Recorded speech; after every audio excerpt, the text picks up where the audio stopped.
नमस्कार, खबरों के अड्डा में आपका स्वागत है। मैं हूं आपके साथ निकिता पांडे।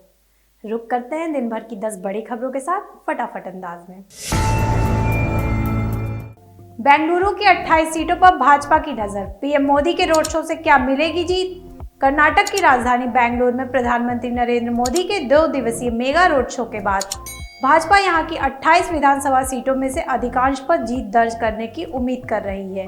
भगवा पार्टी दावा कर रही है कि वह अकेले बेंगलुरु में 20 सीटें जीतने की उम्मीद में है। वहीं कांग्रेस के पास 12 सीटें हैं और जद ने पिछले विधानसभा चुनाव में बेंगलुरु में 1 सीट जीती थी। ऑपरेशन लोटस के बाद भाजपा को राज्य में वो कालिंगा चेहरा और नेतृत्व मिल गया है। बॉक्स ऑफिस पर द केरल स्टोरी की चांदी। दूसरे दिन की कमाई देख चौंक गए मेकर्स। बीते शुक्रवार को सिनेमाघरों में विपुल शाह के प्रोडक्शन में बनी द केरल स्टोरी रिलीज हुई। फिल्म रिलीज से पहले ही विवादों में आ गई थी और ये मामला कोर्ट तक पहुंच गया था, मगर तमाम बवालों के बाद भी द केरल स्टोरी ने बॉक्स ऑफिस पर धमाकेदार ओपनिंग की। जिस तरह इसके शो हाउसफुल चल रहे हैं उसे देखकर यही माना जा रहा है कि जल्द ही अदा शर्मा की ये फिल्म बहुत बड़ा आंकड़ा छू सकती है। द केरल स्टोरी के दूसरे दिन का कलेक्शन भी सामने आ चुका है। इसकी धुआंधार कमाई शनिवार को भी जारी रही, बल्कि दूसरे दिन इसकी कमाई 40 से 45% इजाफे में दिखने को मिली। इस फिल्म में दूसरे दिन 12.5 करोड़ रुपए की कमाई की है। मणिपुर में फंसे कई मलयाली लोग। कांग्रेस ने केंद्र को पत्र लिखकर सुरक्षा सुनिश्चित करने का किया आग्रह। विधानसभा में विपक्ष के नेता और कांग्रेस नेता वीडी सिटसन ने प्रधानमंत्री नरेंद्र मोदी को पत्र लिखकर मणिपुर में फंसे मलयाली लोगों की सुरक्षा सुनिश्चित करने और केरल लौटने में उनकी मदद करने का अनुरोध किया। पत्र में सिटसन ने मणिपुर राज्य में ईसाई चर्चों की बर्बादता और ईसाई समुदाय के सदस्यों के उत्पीड़न की दुखद घटना के बारे में भी चिंता जताई। आतिशी का बड़ा दावा। दिल्ली में नहीं हुआ कोई शराब घोटाला। आप नेता व कैबिनेट मंत्री आतिशी ने शराब घोटाले को लेकर आज एक प्रेस वार्ता की। आतिशी ने कहा कि 6 महीने से ईडी और सीबीआई शराब घोटाले की जांच कर रही है। पहला आरोप है कि शराब कारोबारियों से 100 करोड़ लिए गए हैं, उसे आम आदमी पार्टी ने गोवा में खर्च किए। आतिशी ने कहा कि अब पिछले 1 साल से भाजपा ने 100 करोड़ का आरोप लगाया। इसके बाद ईडी ने भी यही आरोप लगाया है। ईडी की कार्रवाई के बारे में इस तरह भी पता चलता है कि मनीष सिसोदिया ने 14 फोन तोड़ दिए, मगर इस बारे में भी पता चलता है कि इसमें से 7 फोन ईडी और सीबीआई के पास ही हैं। कोर्ट की टिप्पणी के बाद साफ है कि कोई घोटाला नहीं हुआ है। इस तथाकथित शराब घोटाले में मुख्य रूप से 2 आरोप हैं। पहला आरोप है कि नई शराब नीति बनाने के एवज में शराब कारोबारियों से 100 करोड़ रुपए की रिश्वत या किकबैक लिए गए। ये पहला आरोप है जो भारतीय जनता पार्टी लगाती है और उनके बाद सीबीआई और ईडी ने लगाया है।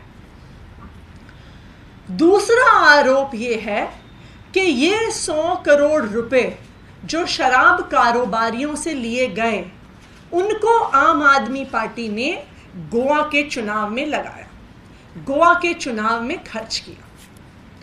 ये आरोप पिछले 1 साल से बार बार भारतीय जनता पार्टी के अलग अलग नेता, अलग अलग प्रवक्ता प्रेस कॉन्फ्रेंस करके सुना रहे हैं। लेकिन कल राउज एवेन्यू कोर्ट ने एक फैसला दिया। 2 लोग जो इस केस में अरेस्टेड थे, राजेश जोशी और गौतम मल्होत्रा, उनको कल राउज एवेन्यू कोर्ट ने जमानत दी और एक 85 पेज का ऑर्डर कल राउज एवेन्यू कोर्ट ने दिया है। ये जो ऑर्डर कल राउज एवेन्यू कोर्ट ने दिया है, मैं चाहूंगी कि भारतीय जनता पार्टी इस ऑर्डर को पढ़े। मैं चाहूंगी कि जो सारे टीवी चैनल पिछले 1 साल से इस तथाकथित घोटाले की रिपोर्ट्स चला रहे हैं, इस ऑर्डर को पढ़ें, क्योंकि कल का ये राउज एवेन्यू कोर्ट का ऑर्डर ये स्पष्ट कर देता है कि 100 करोड़ तो छोड़िए, 30 करोड़ छोड़िए, एक नए पैसे के भ्रष्टाचार का सबूत ईडी और सीबीआई के पास नहीं है। भोपाल दिल्ली शताब्दी एक्सप्रेस में उमा भारती ने की रेल मंत्रालय से शिकायत। एमपी की पूर्व सीएम उमा भारती ने भोपाल से दिल्ली जाने वाली शताब्दी एक्सप्रेस की शिकायत दर्ज की। उन्होंने बताया कि मैं लंबे समय से इस ट्रेन में सफर कर रही हूँ। ऐसा पहली बार हुआ है कि मुझे आज शताब्दी ट्रेन में झांसी से रानी कमलापति रेलवे स्टेशन की यात्रा के दौरान शिकायत करनी पड़ी। उमा भारती ने बताया कि मैं आज झांसी से बैठी तो मेरा डिब्बा पूरा खाली था। मेरे सुरक्षा कर्मी मेरे देखरेख के लिए आना जाना कर रहे थे कि अचानक बिना स्टेशन के बाद 4-5 टीटी लोगों का झुंड आया और उसी डिब्बे में पीछे आकर बैठा। उनका बर्ताव और यूनिफॉर्म जिम्मेदारी के अनुरूप नहीं था।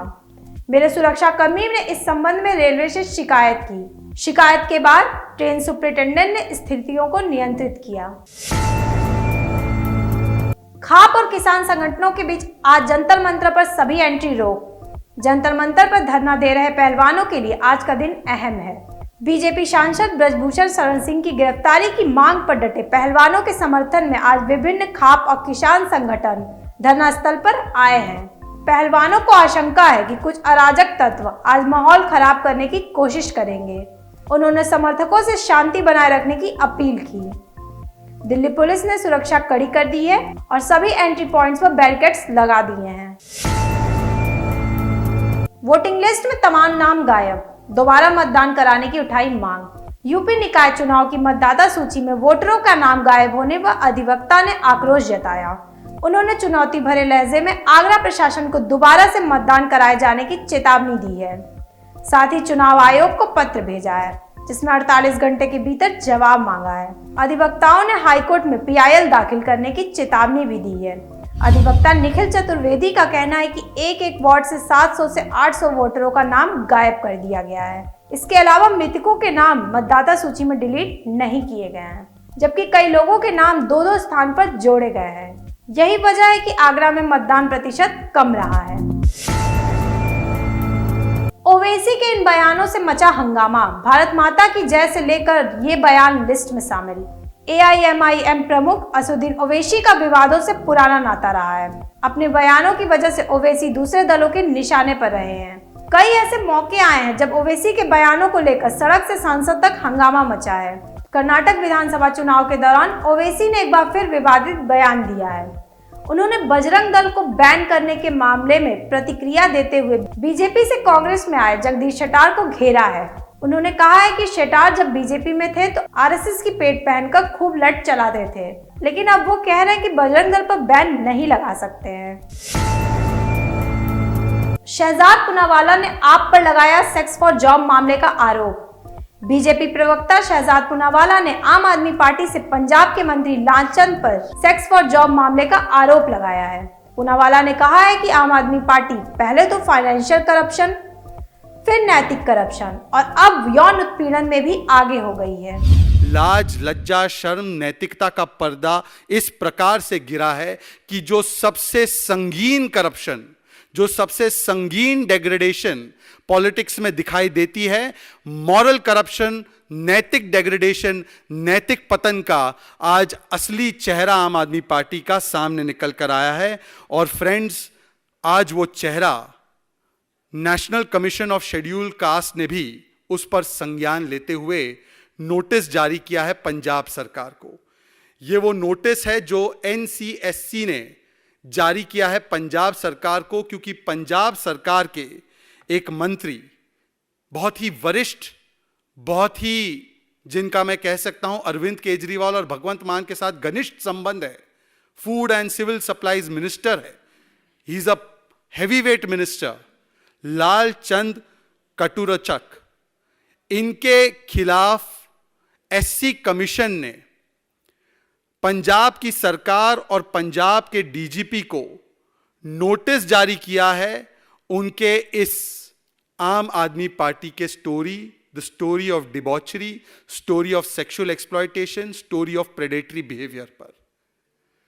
आपने देखा होगा कि एक विक्टिम है, और क्योंकि वो विक्टिम स्वयं सामने आकर उन्होंने अपना वीडियो बनाकर अपनी टेस्टिमनी दी है, तो मैं इसीलिए उनका नाम केवल रख रहा हूं, अन्यथा मैं किसी भी ऐसे विक्टिम का नाम नहीं लेता हूं, उन्होंने स्वयं क्योंकि अपना नाम बाहर किया है, केशव कुमार नाम के एक बहुत ही यंग लड़के ने, मुझसे भी कई वर्ष छोटा लड़का है, एक बहुत ही यंग लड़के ने आकर टेस्टिमनी दी है कि किस प्रकार से लालचंद जी ने उनके साथ इस प्रकार की सेक्सुअल डिबॉचरी, सेक्सुअल एक्सप्लॉयटेशन और उनके साथ ऐसे ऐसे कृत्य किए जो अननेचुरल ऑफेंसेस की श्रेणी में आते हैं, न केवल 376 की श्रेणी में परंतु 377 की भी श्रेणी में आने वाले ऐसे अननेचुरल ऑफेंसेस किए हैं, और किस प्रकार से उनको इसमें फंसाया गया।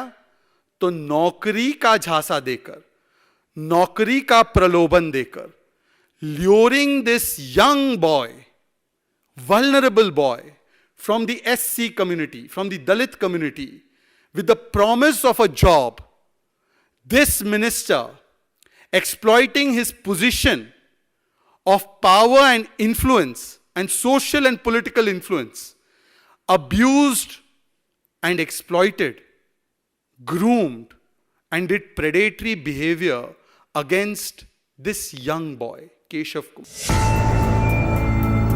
टेक्सास में शॉपिंग मॉल में गोलीबारी में 9 लोगों की मौत। अमेरिका के टेक्सास में एक मॉल में भीषण गोलीबारी हुई है, जिसमें बच्चे समेत कई लोगों की मौत हो गई है।